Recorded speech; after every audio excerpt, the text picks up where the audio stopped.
Hello my friends, Chip Wilson here, coming to you from this beautiful location on a lake here in the Pennsylvania mountains. It's kind of a place that's a bit of a family retreat. I've been lucky enough to spend a few days up here just kind of enjoying nature with my family. But I saw something today that I wanted to share with you because I think it's really relevant to each and every one of us. Up on the lake here, they do an awful lot of sailing. And it's not, as you can see, a very big lake, and they don't use very big boats. It's sunfish sailing. And I personally don't get out into sunfish all that much because if you can think back to the movie Jaws, I'm not a small guy, and I tend to think about getting on those sunfish as, Roy Scheider talked to Captain Quint after he saw the shark when he looked over and said, "I think you're going to need a bigger boat."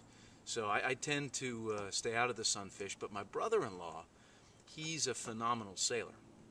Really any class of boat, but up here he sails in the sunfish regattas that they do every year, and he has been dominant, really, in the last several years.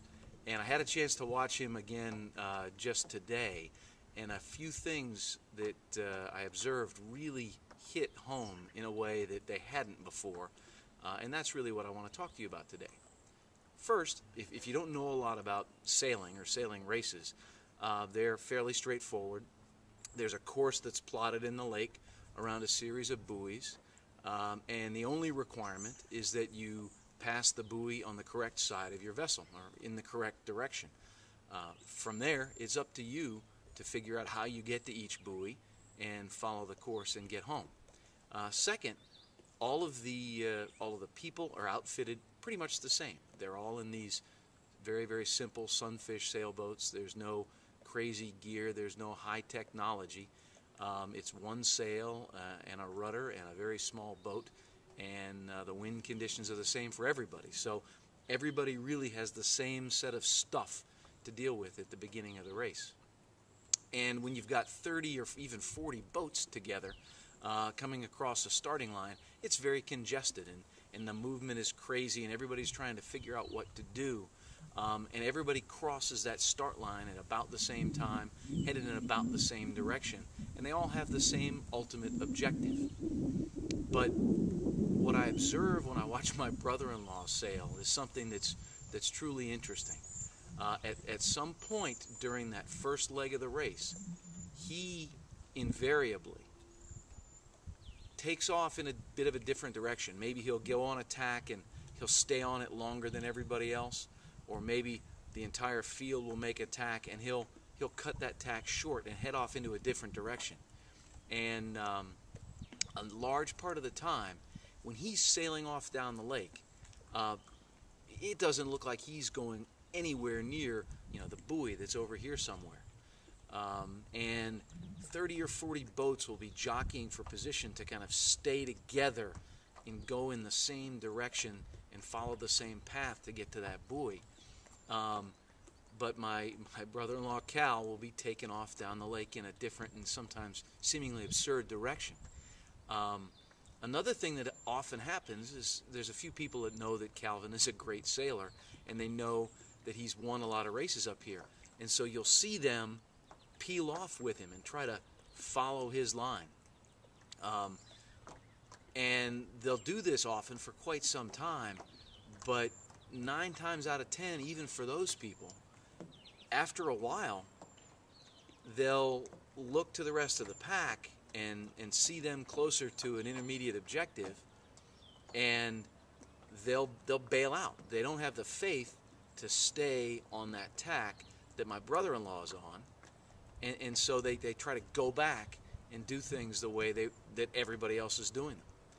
And the thing that's really interesting is, of all the times I've watched Calvin sail, there have only been a handful of times he's lost.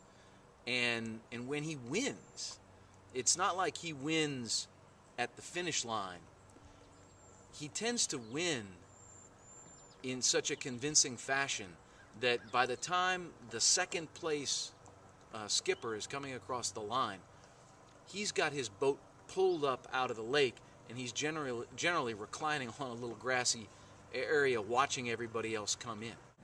So when I sat and thought about what I just watched on the lake, it really kind of hit me that this sailing race was an incredible metaphor for what we all go through at some point in time as we're trying to kind of live our life and figure out what we're doing and why we're here. So many people are trained and conditioned to go together in a pack in a certain direction when there really are no constraints other than those they choose to place upon themselves, and they feel comfortable staying in that pack and tacking with everyone else and moving the same way. So much more so, even that when they know somebody who is very successful has taken off in another direction, they don't feel comfortable leaving the pack and following that person. And even when people do leave the pack, it's often a scary thing for them.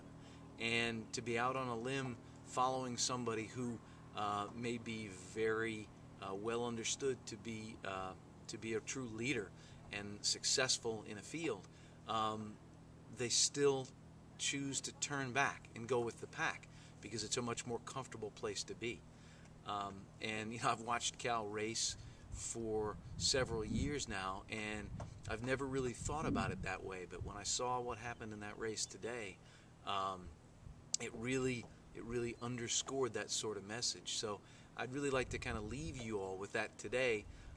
Think about what you're doing in your life and whether or not you are sticking with the little pack, following and doing what they're doing, or whether you've made a decision to take that step and go do something in a different way that may be perceived as risky or crazy, but has the opportunity to create something substantially more lasting and valuable for you and other people who you influence and touch and come into contact with on the journey.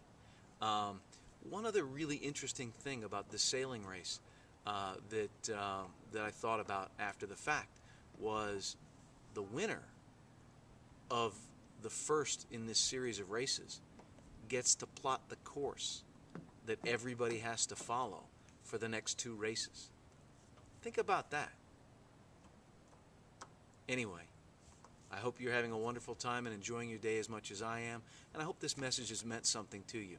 Please feel free to comment, shoot me an email, chipwilson87@gmail.com. I'd love to hear from you, and make it a great day.